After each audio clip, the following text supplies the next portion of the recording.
invitación para poder compartir con ustedes algunas reflexiones sobre este tema del uso de las tecnologías en educación. Y como todo hecho social, no deja de ser un hecho que es político, que tiene implicaciones económicas, culturales, y que por lo tanto se lo podemos considerar como un hecho que está soportado en un entramado de aspectos, de ideas, de conceptos, y que de alguna manera desde el principio es importante que nos alejemos de esa visión de que la tecnología es dura, es una máquina que no tiene concepciones, que no tiene ideología, que no tiene visiones sobre cómo podemos concebir el mundo, cómo concebimos las relaciones sociales, políticas, culturales, económicas e inclusive los modos de producción. Y fíjense que tanto es así que yo siempre traigo como ejemplo para que veamos cómo la tecnología puede utilizarse para muchas cosas y con diferentes fines, al ejemplo de la botella de Pepsi-Cola en la película Los dioses están locos. ¿Se acuerdan de esa película?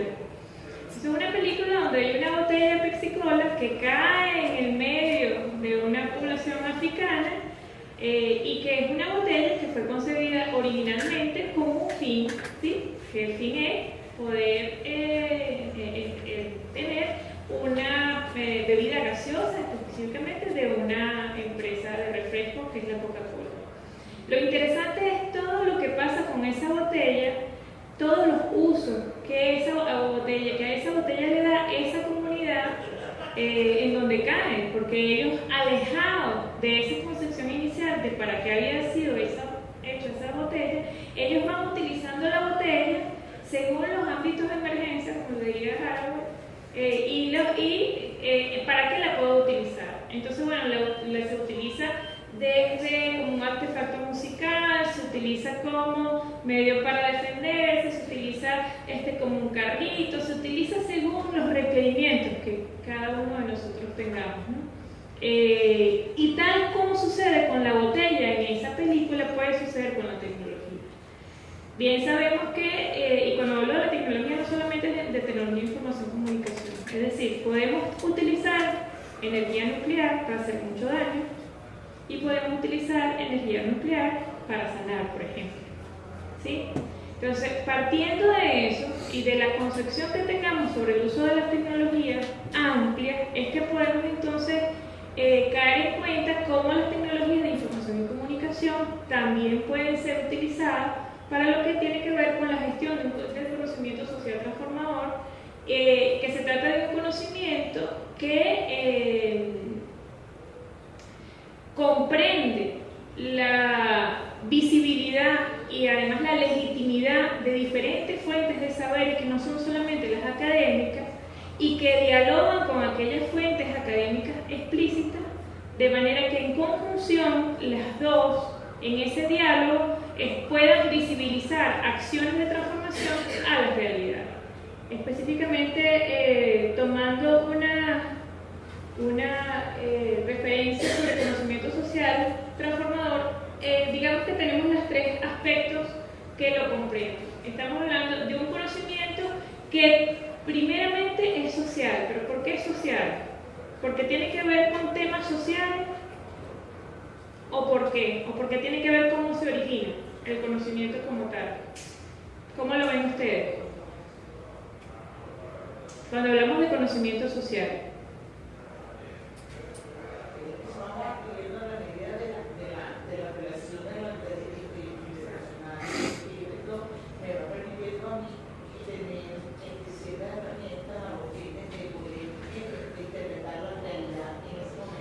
Y allí va, la que es transformador, porque puede cambiar el futuro, que cambie también mi ideología y mi posición a la vida. Exactamente. ¿Alguna otra participación? Para la grabación. Sí. Ok, perfecto. A ver, ¿alguna otra persona que se pueda acercar? Yo diría que con conocimiento social. Buen día, Iván Ángel, aquí del Movimiento Pedagógico Revolucionario Comunitario. Es muy apropiado el evento acá, porque creo que ahorita, inmerso en este momento histórico, encontramos que hay conocimiento social que está siendo invadido por unos medios mediáticos. Concretamente, para decirte algo ahorita puntual, se está desatando, ahorita, pasé ahorita por el Bicentenario, una cola inmensa, se está levantando todo hay un conocimiento que es lo que nos está invadiendo, nos está mediatizando y nos está creando un clima de incertidumbre. Entonces, cuando hablamos de transformador digital, ese paso es el que estamos por ubicar, porque los consejos comunales que uno está propiciando una investigación social transformadora, bueno, nos quedamos con lo inmediatista, nos quedamos con resolver un problema de la calle, un problema y es ahí donde esa es una etapa, pero no puede quedar ahí. Entonces es un poco, no sé si ilustro algo de lo que... Sí, bueno, en efecto, un gran medio transmisor de información que la podemos volver en conocimiento son los medios de comunicación. Y si siempre nos están mostrando la misma cara de la naranja, pues solamente vamos a creer que esa es la cara de la naranja que existe. Y en el ejercicio de tener un conocimiento que venga de la emancipación, es hacer deliberados esfuerzos para tratar de ver el otro lado de la naranja que no ven, preguntarnos por qué se nos está presentando siempre el mismo lado de la naranja, a quién beneficia que se nos presente el mismo lado de la naranja, y cuánto yo he estado de alguna manera mediatizado a siempre creer que es el lado de la naranja que está.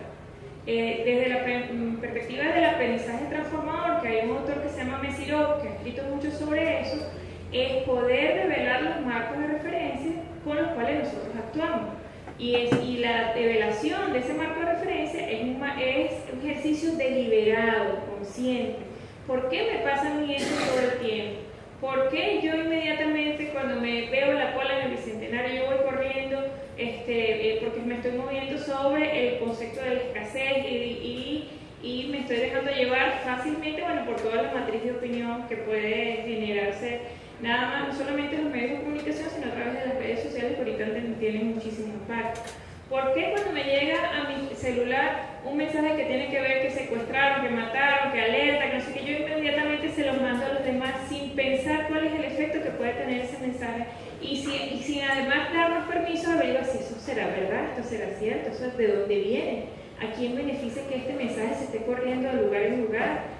Están saqueando en tal parte, entonces inmediatamente empezamos a divulgar esa información sin darnos el permiso de saber si eso es cierto o no. Entonces, Mesirov, cuando habla del aprendizaje transformador, es precisamente un escenario de aprendizaje que propicia que hagamos un ejercicio consciente, deliberado, para darnos cuenta de cuáles son los posicionamientos que tenemos, culturales, políticos, ideológicos, con relación a un fenómeno educativo en específico, o con relación a un posicionamiento que tengamos sobre un tema específico. Ahora fíjense, el conocimiento siempre es social. ¿Por qué? Porque no hay nada de lo que sepamos que no venga de otras fuentes de saber. Es decir, cuando yo estoy compartiendo aquí sobre aprendizaje transformador, yo estoy hablando de Mesirov. Y Mesirov leyó a alguien por allí que él cita también, y además esto yo lo he conversado con otras personas, y en el diálogo con otras personas pues van surgiendo las diferentes concepciones, las diferentes ideas que podamos ir construyendo sobre un tema. Bachelard lo decía muy fácil: el conocimiento siempre es viejo, porque tiene unos orígenes que no son necesariamente, no es uno solamente. Siempre viene del diálogo con un profesor, de una pregunta que te hizo tu hijo, que oye, vale, esto no te lleva, hijo, debemos averiguar a ver por dónde te puedo dar una respuesta, de la lectura de algo que uno se empieza a preguntar, ¿y esto por qué tiene que ver con esto? O del diálogo con una persona y tú dices, oye, qué interesante sobre eso, voy a averiguar más sobre lo que está planteando el otro. Entonces, desde el espíritu de descubrir el hecho de hablar lo que está cubierto, que no sabemos, siempre viene por el intercambio con otra persona. Y por eso el conocimiento como producto de relaciones sociales siempre es social. Estamos hablando de relaciones personales, presenciales, pero también de relaciones, los diálogos que hacemos con los autores, las personas que escriben en los diarios, con los articulistas, los ensayistas, con los expositores en espacios como este. Por lo tanto, podemos considerar ese conocimiento, y si lo vemos desde el punto de vista de una inteligencia colectiva, como una gran red, ¿cómo se llaman los que tienen los pescadores para pescar? Pero él tiene otro nombre, una atarraya que está lleno de nuditos y nuditos, y cada uno de esos nuditos es alguna pregunta que tuvimos en conexión con el otro, y el otro nudito es un libro que me leí, y el otro nudito es algo que leí en el periódico, algo que escuché en la televisión. Es decir, al final se convierte en una grandísima red producto de todas las interacciones que tengamos por los diferentes medios en que nos podamos mover, incluyendo, por ejemplo, en el caso de los guaraos, que los guaraos, cuando ellos enseñan, los abuelos enseñan, los maestros enseñan a sus hijos, ellos no hablan. Ellos lo que le dicen es: mira lo que yo estoy haciendo. O sea, ve y mira, ve y haz. No hay que hablar mucho. Y uno de los grandes problemas que tenemos en nuestras escuelas, en el Delta del Orinoco, con los maestros, es que, como todos ustedes saben, la mayor de las culturas en el hecho educativo tradicional es la oralidad. Y los niñitos se cansan de escuchar y escuchar, y están hablando, y el maestro habla y habla y habla. Entonces, mientras tanto, tengo una cultura donde a mí me están enseñando cosas, donde me están diciendo: mira, ven, haz, ven y haz. Y aquí la maestra habla y habla y habla y habla y habla. De hecho, las estadísticas dicen que los niñitos guaraos están hasta cuarto, máximo hasta quinto grado. Y cuando logran que alguien, uno de esos chamos, llegue hasta sexto grado, es una fiesta en las escuelas de los diferentes espacios del Alto y del Delta del Orinoco. Entonces, inclusive, es ese conocimiento que no solamente tiene que ser oralizado, sino que también puede ser producto de lo que estamos viendo, de lo que estamos escuchando, de lo que estamos vivenciando, de lo que estamos experienciando. Ahora, a ver, en efecto existe otro conocimiento que, inclusive cuando uno lee cosas como cuando las instituciones hablan de los diálogos de saberes, entonces, bueno, nosotros, las academias, tenemos el conocimiento y ustedes tienen saber. Pareciera que son dos cosas diferentes. Ustedes son una fuente de saber y nosotros somos el conocimiento. Y que de la perspectiva de lo que es la gestión del conocimiento, estamos hablando de unos saberes que son explícitos, académicamente validados, entre comillas, por el ámbito científico, y hay otra fuente de saberes que son conocimientos tácitos, implícitos, que, bueno, lo hacemos producto de ¿qué? De las diferentes experiencias, de los acervos culturales que tenemos sobre, y que ha venido generando ideas y formas de hacer y formas de abordar la realidad sin necesariamente llegar a las universidades y sin necesariamente llegar a las instituciones de educación formal. Por eso, en la gestión del conocimiento y necesariamente para la creación de ese conocimiento social transformador, debe haber un diálogo y un reconocimiento deliberado a la diversidad de fuentes de conocimientos que tengamos. Y de ahí viene la segunda parte, que es el conocimiento comparado. Es decir, nuestros agricultores tienen unas formas en el tratamiento de la tierra, para inclusive formas diferentes según el tipo de semilla que yo vaya a sembrar y según el momento en el año en que yo estoy sembrando un tipo de semilla en específico. Pero nuestras escuelas universitarias sobre agricultura, sobre agroecología, pues ellos tienen muchas cosas escritas relacionadas con la productividad de la semilla, según la tierra, según el abono, inclusive según los pesticidas y todas esas cosas. El conocimiento comparado viene precisamente del encuentro de esos dos saberes. Es decir, ¿qué es lo que dicen? Las fuentes explícitas, ¿verdad? ¿Qué es lo que dicen nuestras fuentes que podríamos denominar originarias? Y en aras de, bueno, ver de qué manera ambas fuentes pueden verse nutridas. Históricamente, ¿qué es lo que ha pasado? Que nada más nos hemos quedado con una sola fuente, y es lo que dice la academia. Ahorita hay un esfuerzo deliberado por escuchar entonces otras fuentes que me gusta mucho, inclusive el término de libros vivientes, muchos libros vivientes, gente que sabe sobre el tema, que no tiene ningún título, pero que sabe muchísimo sobre el tema, sobre diferentes temas que hay allí. incorpore los libros vivientes que tienen muchas cosas que contar sobre todo el punto de vista de los territorios, cómo esto se da en mi territorio, cómo este suceso acontece en este contexto. Y no estoy hablando nada más del territorio geográfico estadal, sino que es diferente cómo abordar el tema de la violencia en el un barrio en Carapita como en San Agustín. Es diferente la forma de dialogar y la forma de manejar y la simbología que hay alrededor de todo lo que tiene que ver con los posibles hechos que generan violencia en nuestra comunidad, por ejemplo.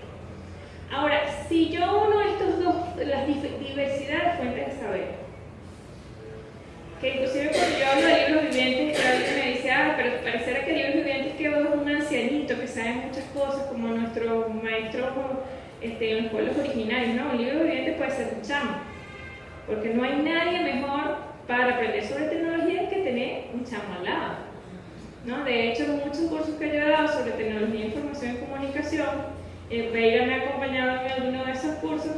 Yo siempre le digo a los profesores y a los maestros que están un poco aprensivos y temerosos con el tema de la tecnología, búsquese un chamo y téngalo al lado.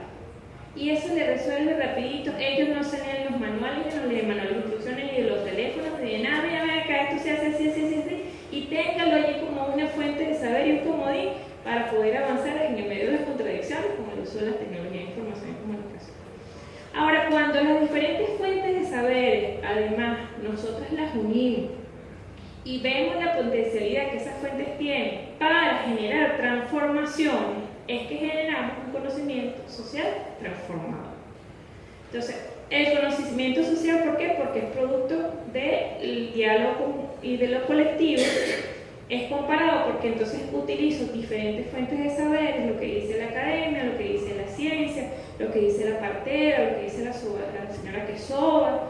Bueno, entonces en ese diálogo emerge una nueva visión de cómo puede, en estos días por ejemplo aprendí, que no lo sabía, que una plantilla de café puesta en la planta del pie baja inmediatamente la fiebre, y yo tengo que averiguar por qué, pero no solamente lo aprendí, sino que lo viví. Tenía a mi mamá con muchísima fiebre, llegó la vecina, vamos a poner una plantilla de café. ¿Y por qué no? Sí, póngale allí. Y claro, yo ni le pregunté, en ese momento que iba a estar preguntando nada, y no habían pasado 15 minutos, después de tener casi 3 horas, le había dado muchos antipiréticos y todas esas cosas, la fiebre no se le bajaba, y la fiebre le bajó a los 15 minutos y ya mi mamá no tenía fiebre. ¿Cuáles son? ¿Qué es lo que está? Y además me decía, papel periódico. Pero yo tengo una bolsa de papel, no tiene que ser papel periódico. Y con papel periódico, en efecto, se le bajó. Entonces, claro, ahí empecé yo a preguntar, papel periódico, café, ¿qué tiene que ver? Porque es, y en la planta del pie. Y entonces eso me generó unas preguntas conflictuadoras que están haciendo que yo entonces empiece a averiguar ahí también sobre el tema.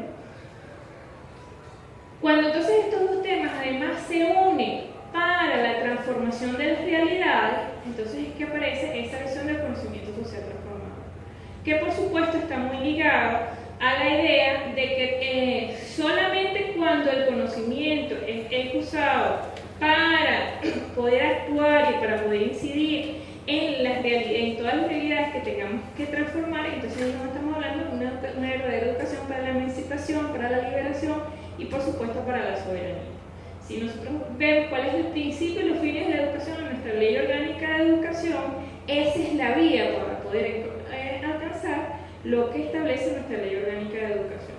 No puede haber, por ejemplo, no podemos alcanzar, y lo decíamos ayer en el diplomado del Plan de la Patria, no podemos alcanzar el objetivo histórico número 1 de la ley del Plan de la Patria, que tiene que ver con la independencia nacional, si seguimos montados en modelos pedagógicos, educativos, que no apuntan hacia la creación de un conocimiento transformador. Porque si no, lo que estamos haciendo es replicar los mismos modelos, las mismas ideas, las mismas visiones e ideologías hegemónicas que tenemos sobre los diferentes ámbitos de desarrollo que tiene en el país, ¿no? Que hay en el país. Hay un material muy bonito escrito por la Fundación Rigoberta Menchú que lo pone de esta manera.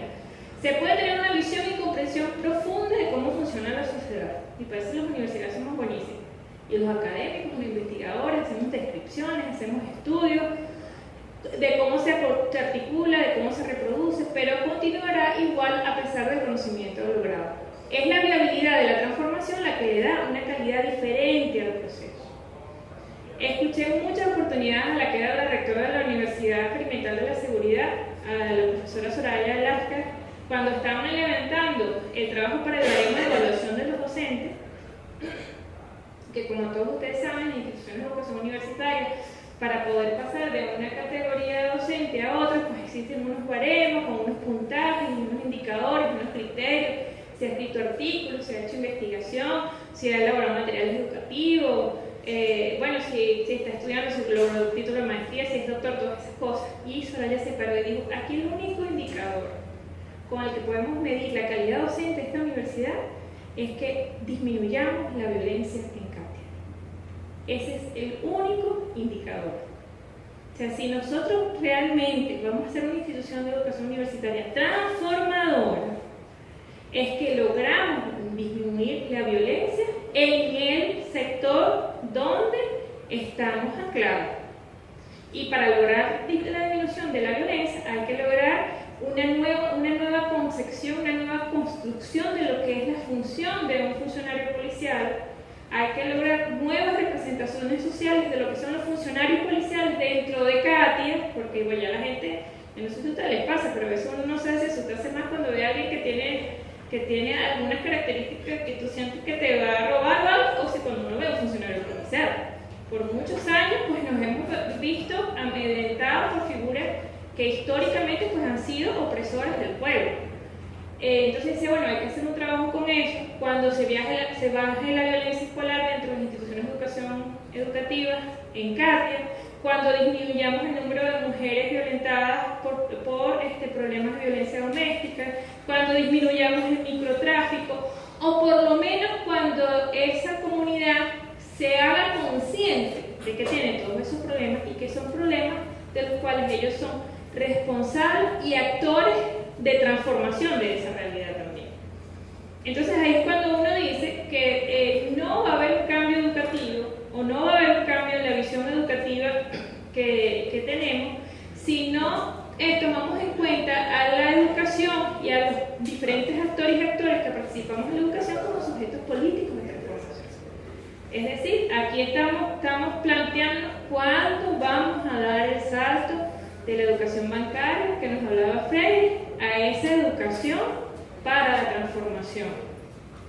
Y es la educación para la transformación desde preparar a las y los estudiantes, las y los docentes, los papás y las mamás para esa transformación, porque no se trata de una transformación hecha nada más por el docente, porque si no, no fuera conocimiento social, ¿sí? Ahora, ¿qué tiene que ver esto con la tecnología? Es bueno, vamos a darnos permiso para ver cómo las tecnologías de información y comunicación la podemos utilizar para esto. ¿Será posible utilizar las tecnologías para esto? ¿Qué creen ustedes? ¿Cómo se lo imaginan? ¿Cómo podría ser? A ver. Es que tenemos una sociedad.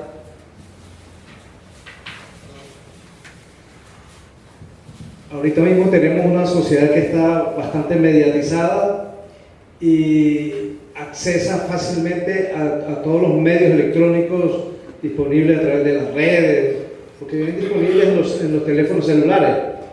Y todo el mundo ahorita tiene un teléfono celular inteligente por muy bajo costo. Entonces, sí es el impacto de bastante. Sí, fíjense, es bien cierto. Tenemos muchísimo mayor acceso a la tecnología que hace 10 años atrás. Es decir, Venezuela, en el caso de nuestro país, pues ha incrementado muchísimo todo lo que tiene que ver con los proyectos para los accesos de tecnología, información y comunicación. Nuestro mejor ejemplo son los premios que nos hemos ganado en la UNESCO, tanto por lo que tiene que ver con el trabajo de los infocentros y lo que son los proyectos de alfabetización tecnológica que nos ganamos hace como 3-4 años, y el año pasado que nos ganamos en la UNESCO el premio por el proyecto de los canalimitas. O sea, esas son evidencias que hay allí, sobre todo el esfuerzo deliberado que ha hecho el Estado venezolano para que podamos tener acceso a esta tecnología de información y comunicación. ¿Usted quería comentar algo?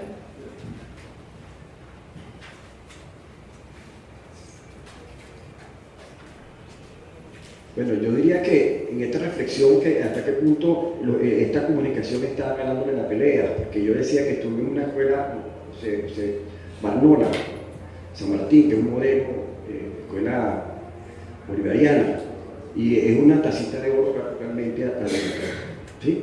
Pero el espacio, en la escuela, con todo el currículo bolivariano, los muchachos, por supuesto, se les encuentran valores y en la profundidad observamos el medio alrededor. Yo le decía a la maestra, bueno, pero entonces vemos que en ese barrio lo primero que vemos son los hongos venenosos. ¿Cuáles son esos hongos venenosos?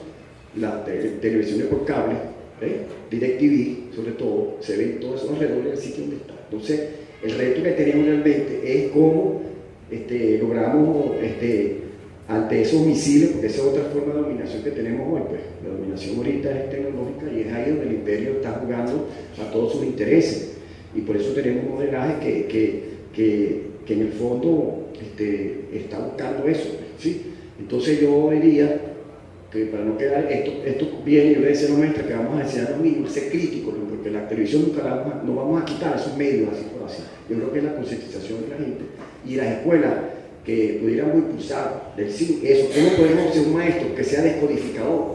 Porque aquí también podemos hablar de ese aprendizaje para la construcción de ese modelo emancipador. Entonces, los maestros están, junto con las partes, para poder enfrentar con esos medios, cómo descodificamos un mensaje que está terriblemente buscando el mensaje de la muerte, pues. Entonces, hay un poco esa reflexión que quería. En efecto, la tecnología es uno de los aparatos biológicos del Estado. Y específicamente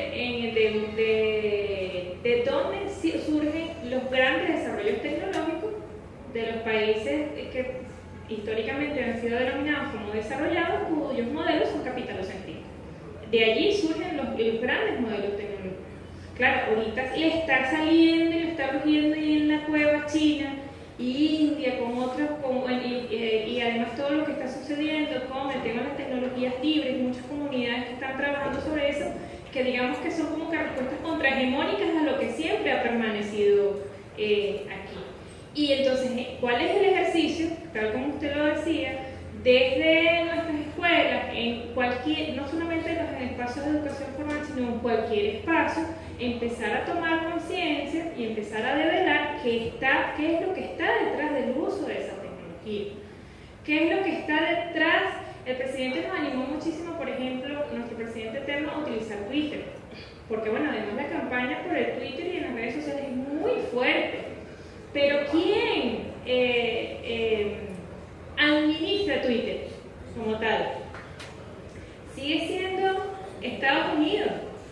Y en plena campaña con el presidente Maduro, de un día para otro, se le borraron todos los usuarios que él tenía que lo estaban siguiendo. ¿Quién borra eso? ¿Quién tiene control de eso? ¿Sí? O, por ejemplo, cuando utilizamos la plataforma de BlackBerry, ¿por dónde pasan todos los mensajes de BlackBerry? Y una alerta mayor, ¿por dónde pasa toda la data que nosotros montamos en Internet? ¿Dónde están los grandes nodos de información de Internet? No están en Venezuela. No están en Venezuela. Y por eso se hizo muy visible que en efecto esto puede ser utilizado con fines de control, con fines de dominación. Cuando se levantó el tema del espionaje que tenía Estados Unidos, que el compañero Snowden puso visible y dije, miren señores, aquí a través de todo lo que tiene que ver con las cuentas de correo electrónico, aquí Estados Unidos se ha enterado absolutamente de todo. O una demanda que ganó Chile a Facebook, porque todas las características de los usuarios que uno pone, cada vez que uno da la manito de que le gusta, a ella le gusta tal cosa. Le gustaría ir a Margarita, por ejemplo, y le gusta la playa, y tiene fotos en la playa, y empieza uno a bombardearle en ese Facebook cuántas promociones de playas hay. Eso no es casual. O sea, Facebook vendió a industrias de mercadeo la data de cuáles eran los gustos de los usuarios que tenía en Facebook, en las redes sociales. Y con eso ganó muchísimo dinero, y es un círculo, entonces, bueno, donde estas empresas de mercadeo vendieron la datos. Mira, aquí tienes tantos usuarios que les gusta la plata, aquí tienes tantos usuarios que les gusta la comida mexicana, aquí tienes tantos usuarios que les gusta viajar, que se les pasan de país en país. Eso es un aparato político e ideológico de control social del mundo, ¿no? Y entonces, bueno, por eso tenemos países que han asumido posicionamientos muy fuertes. Miren, ¿saben que en este país no hay feria? Entonces, bueno, viene todo el rollo de que esto se está coartando, la libertad de expresión y todas esas cosas, ¿no? Bueno, realmente por ahí era, como lo que usted explicó, es por donde yo quería decir. Las herramientas de conocimiento, en primer lugar, siempre se ha dicho que el que tiene el conocimiento tiene, como dice, el que tiene la información tiene poder. Eso lo podemos comenzar por allí a nivel educativo, académico, tumbar, porque realmente la academia ha secuestrado el conocimiento. Y ha secuestrado el conocimiento principalmente para poder controlar, y ello, le digo que nosotros, por lo menos el movimiento femenino de mujeres, nosotros hemos luchado por eso, porque aquí siempre tuvo el feminismo todo secuestrado en la academia, principalmente en las universidades tradicionales como es la Central. En los actuales momentos nos permitió, con nuestro, como usted dice, nuestro comandante eterno, cuando el presidente Chávez se declara feminista socialista, eso nos permitió abrir ciertos compases a los fines de dar a conocer qué era el feminismo y por qué el feminismo estaba vinculado a las luchas sociales. Eso es importante que tengamos en cuenta. No obstante, tenemos dos sectores en los actuales momentos académicos del conocimiento feminista. Tenemos aquellas mujeres académicas que se han venido a trabajar con nosotros en los movimientos sociales, en los movimientos de mujeres, que estamos todavía como en la militancia. Entonces, eso nos ha permitido accesar y darle herramientas que hemos luchado también por eso, porque una cosa la academia quiere dar información y nosotros luchamos por que se dé formación, porque en la formación sí que está el conocimiento transformador y de que las mujeres tomen conciencia de una realidad política. Eso hay que tomarlo así. Y aquellas que se quedaron, bueno, que están en la oposición, que se quedaron, que siguen diciendo, igual como nos lo dicen todos, que las brutas y los brutos y los no conocimientos somos los que estamos de este lado, y eso hay que lucharlo. Por eso es que es necesario darle no información, sino educación, formación, ese intercambio de saberes que nos permita la acción, participación y que podamos tomar las herramientas necesarias para la transformación de la sociedad. Y en este caso tenemos que también buscar los medios de comunicación y los medios de comunicación nos van a permitir también la transformación, pero no los medios de comunicación que son empresas. Tenemos que buscar los medios de comunicación alternativos, que es lo que nos está brindando este proceso revolucionario. Y entonces desde allí también ir a trabajar con los compañeros y compañeras que manejan esos medios alternativos, porque allí también tiene que haber un intercambio de conocimiento para la transformación social. Eso es necesario que lo hagamos, porque muchas veces los compañeros, ¿verdad?, que tienen la televisora, tienen la radio, tienen la prensa, pero los compañeros todavía no han tenido apertura para darle a la comunidad y dar las herramientas para que nosotros también nos incorporemos a ese cambio como herramienta de los medios de comunicación. Muy bien, le puedo dejar el micrófono para que dé toda la charla. Muy bien. Qué buena fuente de saber. Ajá, la compañera ya. Sí, realmente. Venga, profe, para que pueda.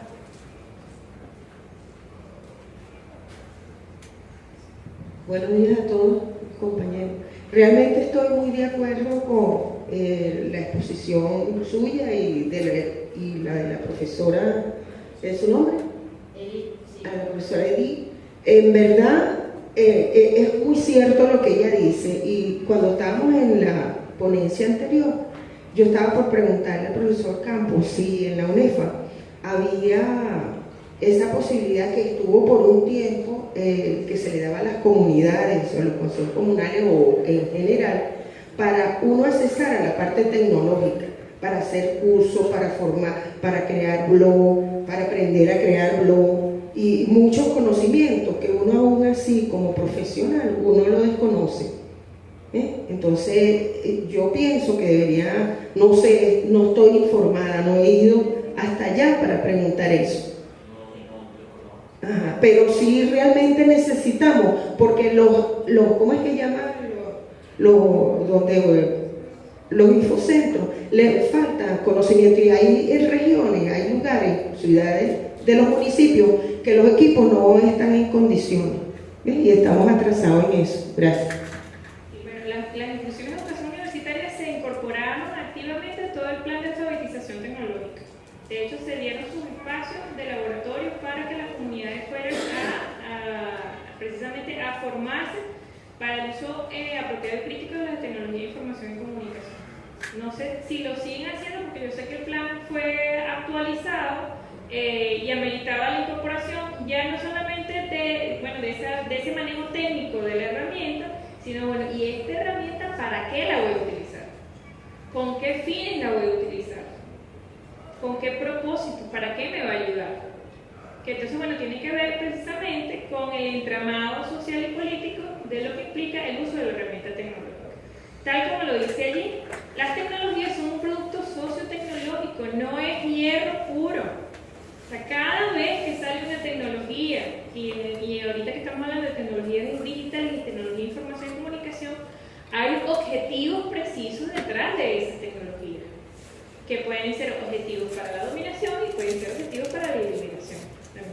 Pero también está el caso de que pueda salir una tecnología con un objetivo de dominación que podamos transformarla, apropiándonos de ella y cambiándole el sentido de uso de la tecnología para que sea para la liberación, como está pasando en Twitter. Es decir, todo lo que tiene que ver con cuando el comandante llamó, bueno, hacer la guerrilla comunicacional por Twitter, que entonces empezamos a meternos, las personas que estábamos aliados a procesos revolucionarios, también a manifestarnos y a poner nuestro posicionamiento, inclusive a incidir para que la tendencia de discusión en Twitter tuvieran que ver con elaboraciones que estamos haciendo o pronunciamientos que teníamos desde la revolución bolivariana. Fíjense que en la última parte en la primera parte dice, la tecnología es un producto sociotecnológico co-construido, situado y contingente, que no pertenece solo al mundo de las máquinas, sino al de las mentalidades de quien las selecciona. De la mentalidad de quien las selecciona. Y el mejor ejemplo es la exposición que propuso el profesor Jesús Campos. Ya va, espérate, esto no se trata de moda. Esto no se trata que la plataforma tal, que si fulanito lo utilizó, que si le va muy bien a la otra, no. Aquí vamos a sentarnos, a hacer un estudio comparativo, a conocer cuál es la intencionalidad de la UNEFA con esto, y esto sí sirve, y esto no sirve, y esto por qué no. ¿Por qué hacer una apuesta a plataformas de tecnologías libres? ¿Por qué sean de software libre? ¿Por qué no tiene que ver ser software propietario? Es decir, quien selecciona la tecnología, en la selección, como en todas las decisiones que tenemos en la vida, están inmersos procesos asociados a lo político. ¿Sí? Es decir, yo puedo decidir si yo podría casarme con una persona que sea de oposición. No sé. Oye, tendría que haber muchísimo amor, a menos que lleguemos a convenios. Mira, sobre este tema no conversamos y usted ni se mete aquí. Pero hasta en los temas amorosos, eso hoy en día incide. ¿Sí? Hasta el tema de decidir para qué país queremos ir. En mi infancia, cuando mis padres eran muy importantes, llevaban para Disney. Hicieron todo lo posible y me llevaron. Pero para mi contexto familiar eso nunca fue una prioridad. De hecho, mis hijos tienen muchos cuentos, como que, por ejemplo, yo nunca los llevaba a los circos, porque los circos eran espacios de maltrato para los animales y todas esas cosas. Y ahorita que ya están grandes, son unos grandulones todos, el menor tiene 20 años, me echan mucha broma, porque ellos dicen que ellos tienen un trauma existencial porque yo nunca los llevé al circo, pero es que yo tenía mis razones políticas de por qué no llevarlo a un circo, o por qué no llevarlo a los centros comerciales, o por qué no llevarlo a los parques mecánicos. Entonces, claro, ahorita que ellos están grandes, ellos solos van para todas esas cosas, pero es decir, inclusive en los patrones de crianza que nosotros seleccionamos, en la escuela que nosotros seleccionamos, en los proyectos de vida donde queremos que nuestros hijos participen, bueno, por supuesto, ahí hay posicionamiento político y no es ajeno a la tecnología. No es ajeno a la tecnología allí. Aparte que fíjense que la ponencia, este tema que estamos compartiendo, habla de tecnología, de conocimiento social transformado, mediado por las tecnologías. ¿Por qué es mediado? Porque dependiendo de la tecnología que yo utilice, eso que yo quiero transmitir, eso que yo quiero compartir, eso que quiero informar, sufre alteraciones, sufre modificaciones. Yo no sé si a ustedes les ha pasado que cuando mandan un mensajito de texto en su teléfono, la otra persona interpreta la emocionalidad con que uno lo está mandando. Entonces uno, por ejemplo, alguien le está mandando algo y uno responde, ok. Entonces inmediatamente ¿estás molesta? No, pero si lo único que puse fue ok. Ah, bueno, pero si te lo estuviera diciendo, me estuvieras viendo, no, dale, tranquilo, no hay problema. Se manifiesta otra cosa. Entonces, en la tecnología también se cuelan otras cosas que transforman la información y que transforman el conocimiento. Les pongo un ejemplo. Un video que se cuelgue de algún pronunciamiento político o alguna noticia.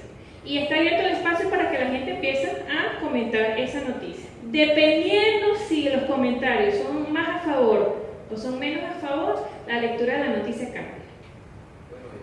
Tú vas leyendo todo eso que, bueno, mira, pero aquí todos están hablando así a favor, en contra, no sé qué, la noticia cambia. O uno decide si se pronuncia o no. No, yo no me voy a pronunciar con este cuerdo loco aquí que están diciendo tal cosa, o si ya por ejemplo. Entonces la tecnología es un ambiente que media, y cuando hablamos que media, es que también incide en la información y que nosotros estamos transmitiendo con el uso de la tecnología. Es más, dile que se venga un miembro de por acá. Ok. Por supuesto, si la tecnología media, la apuesta del Estado venezolano a lo que son tecnologías de información y comunicación son tecnologías libres. Tecnología de información y comunicación sobre software libre. ¿Pero por qué? ¿De qué se trata eso? Eso que pareciera que el software es algo que es de los programadores, que es del mundo de los informáticos, y yo lo que soy es maestra, y yo qué tengo que ver con eso. Pero el software libre no es solamente aprender una herramienta que haya hecho un programador bajo toda una metodología que además pone a la disposición de todos los programadores, mira, aquí está mi programa, aquí están todos los códigos, si ustedes lo quieren modificar, si ustedes lo quieren cambiar, quieren hacer nutrir o simplemente utilizarlo para otra cosa de lo que yo inicialmente no contemplé, pueden hacerlo. Pero más allá de eso, es una apuesta ética a lo que es la producción del conocimiento. ¿Y por qué es una apuesta ética? Porque cuando los programadores de software libres elaboran todo lo que tiene que ver con las plataformas de código abierto, cuando hablamos de código abierto es que detrás de Word, por decirlo, lo que más utilizamos como software de texto, hay un conjunto de códigos binarios que los programadores empiezan a combinar y según cada combinación pueden aparecer diferentes funciones de Word. Según tal combinación puedo poner lista, según tal combinación de códigos puedo poner subrayado, puedo marcar, puedo hacer tablas, todas esas cosas. ¿Qué es lo que hacen los programadores de software libre? A diferencia de los software propietarios, que te dicen, aquí están todas las combinaciones de mi código, a través de todas estas combinaciones hace tal cosa, pero además yo te doy no solamente el producto final, sino que te doy todos los códigos para que otra persona con eso pueda hacer otra cosa más. Y aquí estamos hablando del concepto de lo que es un conocimiento que necesariamente es nómada. ¿Por qué? Porque volvemos al conocimiento social transformador. Si nosotros realmente asumimos el hecho educativo como el conocimiento transformador, un tema que tenga que ver sobre el ciclo del agua, por ejemplo, visto desde la acción transformadora, tiene que ser diferente cuando yo lo hago en una comunidad de caficultores, cuando yo lo hago en una comunidad donde hay grandes problemas de agua. Es diferente. él va caminando y se va convirtiendo en tantas cosas diferentes, y por eso es la red que se va expandiendo. No es el conocimiento cosificado, universal, que es único, que es nada más esto, usted aprende a hacer esto y más nada, sino es ese conocimiento que va caminando, que es nómado, como algunos de nuestros pueblos originarios, como nosotros tuvimos pueblos también originarios, tenemos pueblos originarios asentados también. Entonces, el software libre se usa sin ningún tipo de restricción, es decir, yo me lo puedo descargar, nadie me va a pedir que pague, nadie me va a cobrar nada, porque no está asociado al tema monetario como tal. Los que saben de eso pueden acceder a los códigos fuentes, pueden modificarlos, pueden distribuirlos nuevamente sin ningún tipo de limitaciones. Y ustedes dicen, sí, pero Marianisa, nosotros somos educadores, ¿qué tiene que ver con eso? Eso del software libre con nosotros. Bueno, pero es que podemos elaborar un puente entre esas 4 libertades del software libre con lo que son las 4 libertades que podemos darle también al conocimiento. Es decir, el conocimiento debe ser accedido y usado libremente, sin restricciones, sin ningún tipo de restricción. Lamentablemente, la Organización Mundial del Comercio, ya hace más de 10 años, colocó que el conocimiento era una mercancía. Y como tal, para usted poder acceder al conocimiento, tiene que bajarse de la mula. Pero nuestro presidente dijo, no. Aquí la política de inclusión a las instituciones de educación universitaria es precisamente una política porque todos tenemos, porque en nuestra Constitución la educación es un derecho fundamental. Por lo tanto, es aceptado que sea objeto de mercancía, porque por eso tenemos instituciones privadas. Pero el Estado debe garantizar que las personas puedan educarse, es decir, que tengan acceso a conocimiento sin ningún tipo de limitación. Lo segundo, que el conocimiento debe adaptarse libremente, y la palabra es debe. Es decir, tenemos la responsabilidad de que lo que vayamos a dar con respecto a un tema necesariamente debemos adaptarnos a los contextos y las situaciones de los estudiantes donde viven. En el caso de la educación universitaria ha sido bastante complejo lo que desde el Ministerio del Poder Popular para la Educación Universitaria se ha hecho para que las universidades que estén en un territorio puedan adaptar sus programas de formación y sus carreras a los requerimientos establecidos y definidos en los planes de desarrollo del territorio. Yo tuve la oportunidad en una jornada que hizo el Ministerio, de acompañar a representantes de todas las universidades, institutos universitarios, tecnológicos, colegios, a todas las instituciones de educación universitaria, en un salón como este del estado Anzoátegui. Estaban todos allí. La primera pregunta: ¿quiénes de ustedes, estaban los directores de currículum, quiénes de ustedes conocen los planes de desarrollo del estado Anzoátegui? No lo conocen. ¿Quiénes de ustedes conocen, cuál es la perspectiva que tiene el estado venezolano de los ámbitos, de las áreas de desarrollo que van a ser fortalecidas para que sean polos de desarrollo y de expansión? Ninguno.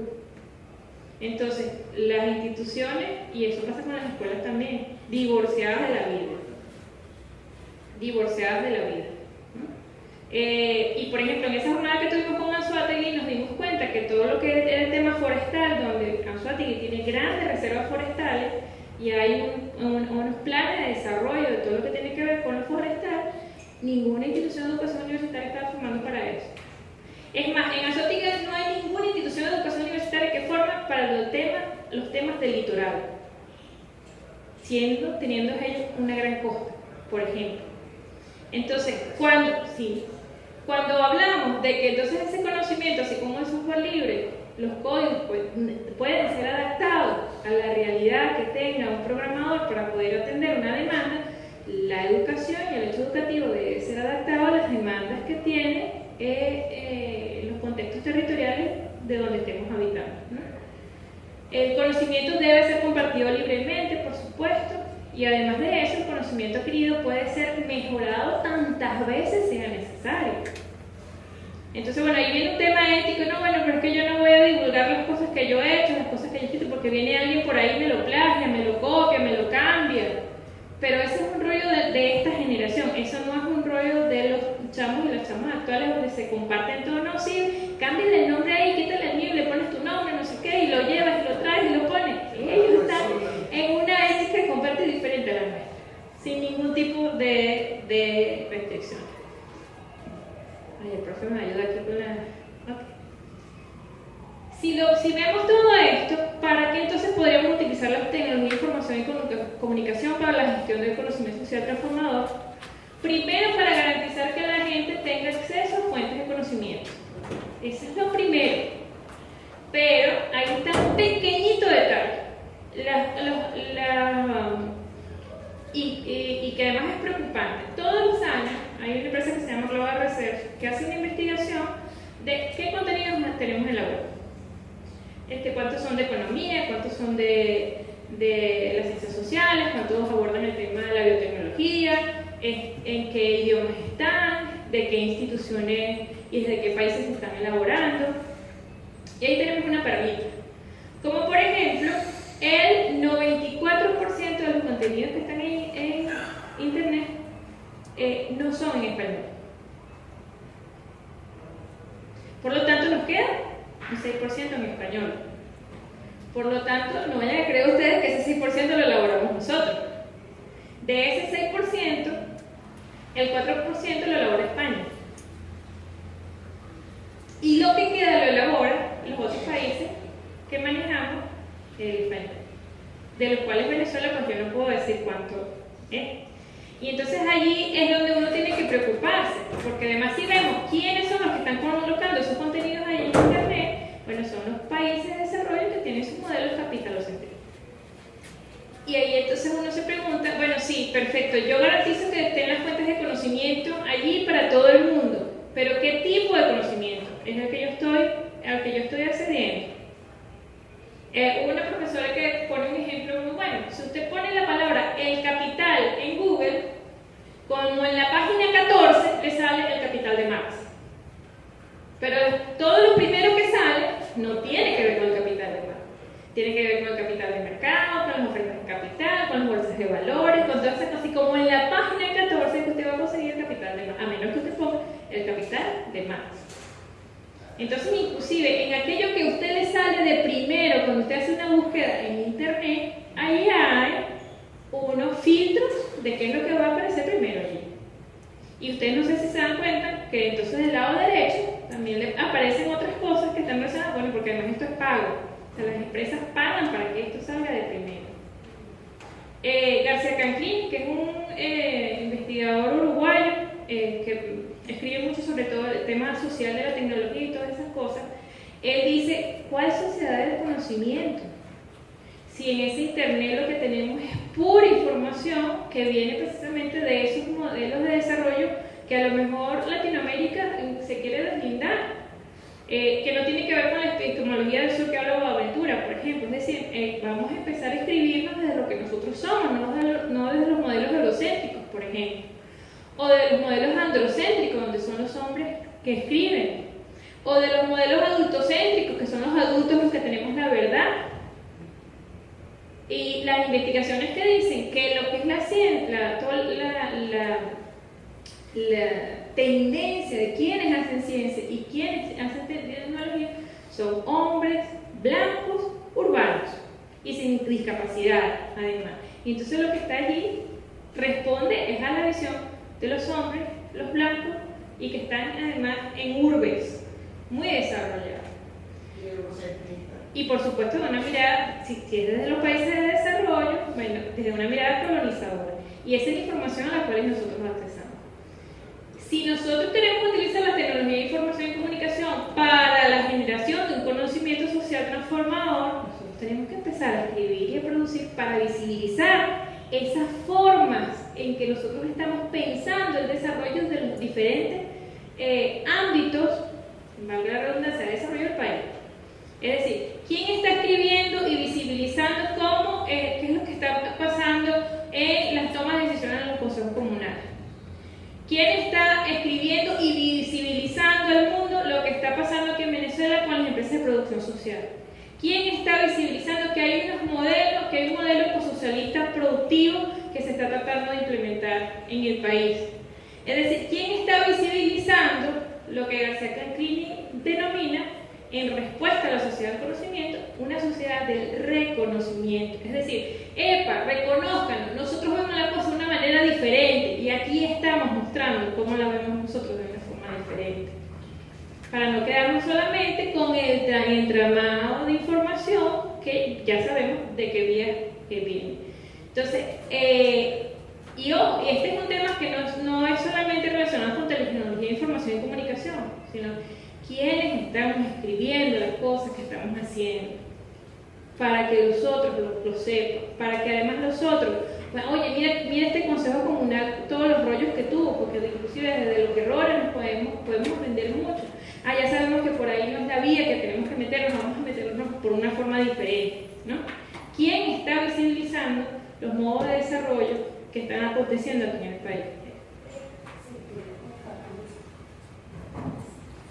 Quería compartir una experiencia que estoy ahorita apoyando un equipo de promoción en el área de una jornada de ciencia y tecnología y creamos un paperlink, que es un periódico que al azar va a publicar las noticias. Y es realmente, en base a lo que tú estás diciendo, bastante impactante que en el área nacional la mayoría de las noticias que aparecen es escasez de alimentos, ¿okay? Porque está dirigido al área de alimentos. Entonces uno dice, ¿qué está pasando con la promoción y lo que se está haciendo en Venezuela? Entonces se está al azar lo que toma es España, y uno dice, está pasando, tenemos muchos límites en la parte de comunicar esa información para poder generar un periódico, para poder decir se está haciendo esto, y eso es en el área de alimentos, que todos comemos. ¿Qué será entonces en las otras áreas? Es decir, tenemos el deber de hacer explícito las cosas que estamos haciendo de una manera diferente a como lo plantean los modelos capitalocentristas, ¿sí? Tenemos la responsabilidad de hacer explícito eso. Y nos cuesta muchísimo. A mí me ha pasado, por ejemplo, que he ido a instituciones de educación universitaria, acompañaron sus proyectos de educación a distancia. Y tienen escritos, por ejemplo, los roles de tal cosa. Y una universidad en Lara que me causó mucha risa, porque cuando empecé a preguntarles, los profesores se reían y me decían, eso lo tenemos aquí. Sí, pero, y de aquí tenemos que escribirlo, tenemos que ponerlo en blanco y negro, tenemos que divulgarlo, porque el tema de la gestión del conocimiento es que cuando hacemos explícito ese conocimiento, si las personas estamos o no estamos, el conocimiento sigue allí al servicio como bien público de las otras personas que vengan detrás de nosotros para poder apropiarse de él. Y apropiación en el sentido que le hagan las modificaciones y las contextualizaciones necesarias para que eso tenga un fin social o para que pueda generar transformación. Entonces, utilizamos las tecnologías para eso, para generar presencia social, para la sensibilización e integración de las y los estudiantes involucrados. Es decir, miren, estudiantes, no solamente ustedes son los que saben de tecnologías, nosotros también sabemos. Y podemos dialogar con ustedes en el marco de la horizontalidad, donde ellos nos llevan una morena ganada. Eso no podemos decir que no es así, no, ellos no llevan una morena ganada. Pero mira, yo también tengo presencia, tengo un pequeño blog, estoy escribiendo sobre tal cosa, y puedo escribir hasta de las recetas de mi abuela para que eso no se pierda, por ejemplo. Para que eso no se pierda, para que eso se visibilice. Y puedo colocar que el asado negro es mucho más sabroso con la cebolla morada que con la cebolla blanca. Y a lo mejor ninguna otra persona puede pensar sobre lo mismo. Propicia un conocimiento y análisis crítico de las situaciones reales que requieren ser transformadas. Entonces ahí vamos a lo que decía el compañero. Sí, aquí está esta información. Y aquí está todo lo que se hablaba del Día de la Raza, por ejemplo. Pero ven acá, pero entonces también hubo otras personas que decían que no era el Día de la Raza, sino que era el encuentro de los dos mundos. Pero resulta ser que también entonces aquí está, no es Día de la Raza ni encuentro de los dos mundos, aquí está lo que hablan de la resistencia indígena, el Día de la Resistencia Indígena. Mira, aquí tienes 3 mundos. ¿Qué será lo bueno de cada una de esas visiones? Y ese es el verdadero análisis crítico. No es mostrarle si no estaríamos haciendo lo mismo. Es mostrarles los tres mundos que están detrás de cada uno de los ámbitos que podemos visibilizar en la tecnología. Por supuesto, fomentar la formación de grupos, la participación en el trabajo colaborativo, por eso el profesor hacía tanto énfasis en la importancia que las herramientas, por ejemplo, para gestión de aprendizaje, se garantizara que hubieran herramientas para la comunicación, para el diálogo, para que la gente pueda escribir, pueda manifestar, pueda comunicarse. Es muy importante que pasemos de esa idea que el aprendizaje es un hecho individual, que es muy típico de la instrucción programada. Usted solamente responda a B6 y no discuta con más nadie, responda como yo le estoy diciendo, a que el aprendizaje es un hecho de aprendizaje, es un hecho de cooperación para la construcción de un conocimiento que no es lo que trajo A, B, C y D, sino lo que surge en el diálogo de todas las posiciones que tienen las personas allí. Favorezca el desarrollo de acciones de incidencia política, y esto es muy importante. Qué bueno lo que está pasando cuando utilizamos las tecnologías de información y comunicación para la incidencia política. Es decir, cuando está saliendo alguno de nuestros políticos o de nuestras autoridades institucionales, porque los políticos no son solamente los que tienen cargos gubernamentales altos. Es decir, papá y mamá son entes políticos dentro de su hogar porque tienen relaciones de poder con relación a todos los que están allí. Tenemos la posibilidad de decir, epa, pero ya va, tú lo estás viendo de esta manera, pero mira lo que está pasando aquí. Y ya le mandamos una foto. Y mira esta cola que está ahí en el Bicentenario. Y entonces cuando sale una noticia que una televisión está dando una forma particular y nosotros le mostramos otra cara, y no, pero ven acá, pero mira lo que está pasando. Y ahí tenemos incidencia política para eso también. Y por supuesto que favorezca la sistematización y la visibilización de los saberes situados construidos desde la experiencia aprendizaje vivencial. Que es decir, que propicie que nosotros podamos no acceder, sino ser constructores de la información que está ahí en Internet. Es decir, fíjense que lo primero es que garanticemos el acceso. Buenísimo. Eso Venezuela ha avanzado bastante. Pero la última es, pero que en Internet, en el uso de tecnología, nosotros mostremos cómo nosotros estamos viendo todo lo que está pasando en nuestro país y nos pronunciemos y escribamos. Y le escribamos, afortunadamente, en las grandes redes que hay de investigadores, de políticos y todas esas cosas, uno puede escribirle allí y puede decir, no, ya va, espérate, esto lo estamos viendo de esta manera. Les pongo un ejemplo del sector universitario. No tenemos presupuesto, no, ya va, pero es un momentico, que a ustedes se le ha bajado tanto dinero al Estado venezolano, o por lo que pasó con la gobernación de Miranda, es que no nos dan plata, no tenemos plata, no vamos a hacer nada. Y empezaron a sacar, no, ya va, en tal fecha se le pasó tal dinero, en tal fecha se le pasó tal dinero, en tal fecha, ¿qué ha hecho usted con esa plata? No sabemos. Y todavía lo siguen manteniendo. Siguiente, para terminar. En ese sentido, bueno, esta es más o menos, si vemos deliberadamente la dimensión política, la dimensión social y la dimensión técnica, que es la última de la tecnología. La dimensión técnica es la última. Creemos que es la primera, pero al final es la técnica. Estamos hablando de un uso de la tecnología para acceder a la información, para trabajar colaborativamente y para generar conocimiento para la acción. ¿Para qué? Para la acción transformadora. Esto está muy asociado a lo que tiene que ver con los procesos de sistematización o los procesos de investigación. Ninguno de esos procesos es garantía de éxito, sino cacarea el conocimiento que ha construido. Entonces, cuando nosotros le decimos a los muchachos que elaboren materiales digitales, que ellos visibilicen esos materiales digitales, que elaboren cuentos, que pongamos en un blog todos los cuentos que están haciendo los muchachos, que las cosas que están haciendo con sus proyectos según los ejes generadores de aprendizaje en las instituciones, que ellos tengan la posibilidad de echar los cuentos de las cosas que están haciendo allí, de la forma como lo están mirando, para de esa manera tener incidencia en esa famosa sociedad del conocimiento que sigue siendo un instrumento, un aparato ideológico de dominación sobre el cual debemos estar muy atentos. Siguiente. Estos son algunos, ¿qué cosas podemos utilizar para eso? Pero el profesor Jesús abordó mucho sobre el tema, sistemas de gestión de aprendizaje, todos de código abierto, crear cada día más repositorios de recursos educativos. Por ejemplo, ahorita todos los contenidos las canaimitas. Los que no tienen canaimitas también las pueden bajar, las pueden descargar, las pueden tener en sus computadoras, porque hay bibliotecas digitales para eso.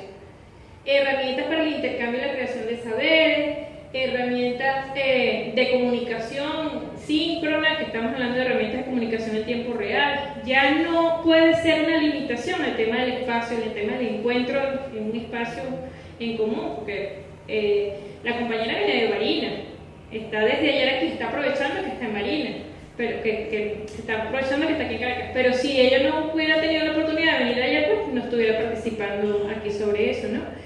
Y otra cosa muy importante, que ya ahorita las tecnologías de información y comunicación han desarrollado cada día más herramientas y espacios donde nosotros no tenemos que pagar nada. Es decir, y además no tenemos que saber de tecnología y de programación. Es decir, hacer un blog, como decía la compañera, en el Consejo Comunal pueden hacer sus periódicos, pueden hacer a través de los blogs. Es muy fácil cada día que nosotros tengamos la posibilidad de visibilizar aquello que estamos construyendo. Bueno, en línea general quería compartir sobre estos temas.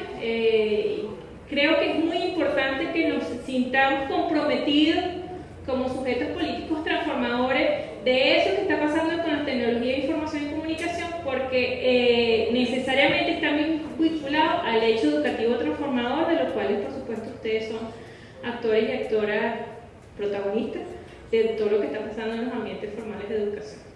Para la última, bueno, estas son algunas preguntas que se pueden llevar. ¿Qué tipo de tecnología podemos garantizar?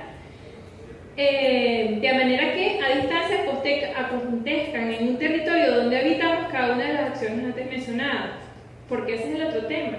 La moda no es tecnología de información y comunicación, es qué tecnología es la apropiada para ese territorio, porque hay lugares donde todavía no llegamos con tecnología de información y comunicación, pero ustedes saben con qué sí llegamos, con la radio, que ha sido históricamente un hecho de comunicación, un medio de comunicación y de educación. Por ejemplo, llegamos con los videos, toda la experiencia que se tuvo con la Misión Rivas, por ejemplo. En comunidades, yo llegué a estar en comunidades Guarao, donde estaban los colectivos de Guarao viendo sus videos de Misión Rivas en su biblioteca, porque llegaba el televisor y el VHS para aquel momento, ¿no? Si la selección fuera tecnología de información y comunicación libres, ¿qué herramientas, aplicaciones y plataformas escogeríamos? Vamos a escoger sobre la base de que el ejemplo que puso el profesor Jesús no es nada más por moda, no es nada más porque me dijeron que es buena, que es bonita, que es chévere. No, ¿qué es lo que está detrás de eso? ¿Me sirve, no me sirve? ¿Se puede adaptar a lo que yo necesito? Además, porque si no, entonces estoy metiendo toda la posibilidad de generar conocimiento social transformador en un envase del cual no me puedo salir. Entonces ahí también tenemos que tener una mirada deliberada. Y si no fuera apropiado el uso de la tecnología de información y comunicación por las condiciones de conectividad existentes en un territorio, ¿qué vamos a hacer si no tenemos internet? Se acaba el mundo, porque esta es la otra visión. No se puede hacer nada porque no hay internet, no hay conectividad. Hay muchas tecnologías. Y la tecnología del papel, porque eso también es tecnología. Exactamente. Y la mejor tecnología, que es el boca a boca. Que con eso entonces podemos incidir desde la cola que estamos haciendo allí con la guarimba económica, hasta por supuesto en las charlas que podemos dar como padres y madres a los hijos y a los hijos propios y ajenos que la vida nos va a llegar. Mis datos finales para quien quiera comunicarse conmigo, ahí está mi correo, marianice.mppeu@gmail.com, y mi Twitter, que es @marianice, que es mi herramienta de guerrilla comunicacional, a las cuales yo los invito, por supuesto, a que tengan una participación activa allí con eso. Muchísimas gracias. Y bueno, aquí seguimos.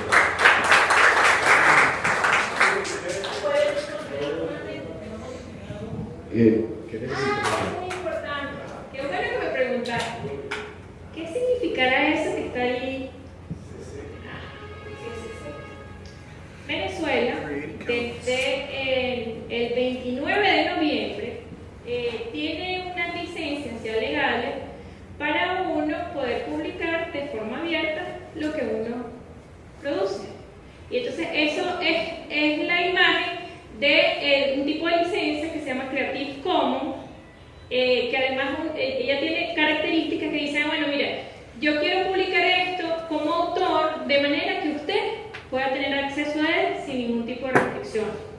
que es la imagen que tienen ahí de la personita. Eso significa que usted puede acceder a eso sin ningún tipo de restricción. Después la segunda imagen, que tiene la figura del dólar con una rayita, dice, y además esto no le cuesta nada. Es decir, esto no es un objeto de comercio. Y finalmente, esa que dice, y además usted puede utilizarla, cambiarla, distribuirla y hacerle las modificaciones que usted quiera. Entonces, la licencia de esta presentación es Creative Commons, que es accesible para quien quiera. No es producto, objeto comercial. Es decir, si hay alguien que agarra esto y se va en un lugar a cobrar con este material, está incidiendo en mi derecho como autora, porque yo estoy diciendo, esto usted no lo puede utilizar para ganar plata. ¿Sí? Y además de eso, utilícelo, cámbielo, modifíquelo, sin ningún problema, porque así el conocimiento no. Entonces, todas las producciones que hagamos para incidir en internet y que además genere conocimiento social transformador y que sea nómada, es siempre bueno licenciarlo, de manera que usted como autor también tenga algunos derechos y tenga potestad de decidir qué quiere que haga con la obra que usted está publicando en internet. Por eso el logotipo de la licencia. Y Venezuela desde noviembre tiene su licencia de Creative Commons Venezuela, gracias a todas las gestiones que el gobierno hizo con esta corporación internacional. Y fue un trabajo que fue liderado por el CNTI del Ministerio del Poder Popular para la Educación, para la Ciencia, la Tecnología y la Innovación. Y muy poca gente sabe sobre eso porque no lo callamos, porque no lo visibilizamos, porque no hablamos de esto. Pero ahí está. Muchas gracias, Mauricio, de verdad. Gracias a todos por estar acá.